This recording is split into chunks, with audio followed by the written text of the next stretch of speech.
Երբ երկրում մարդկանց ձերբակալում են ոչ թե արարքների, այլ խոսքերի համար, դա այլևս մեկ առանձին վերցած մարդու խնդիրը չէ։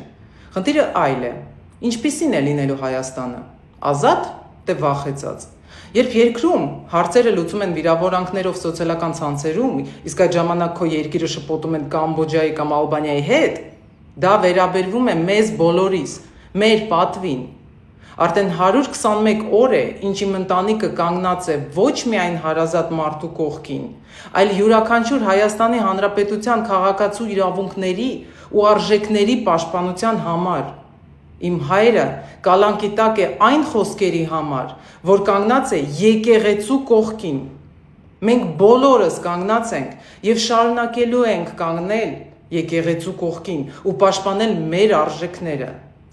Հայրս մեզ միշտ հիշեցնում է, եթե քարը մոռանա թե որ լեռից է պոկվել, ապա այն վերածվում է փոշու։ Մեզ չեն կարող վերացնել փոշու։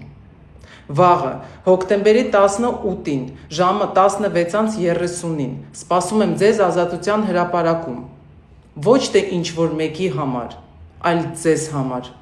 Հայաստանի համար։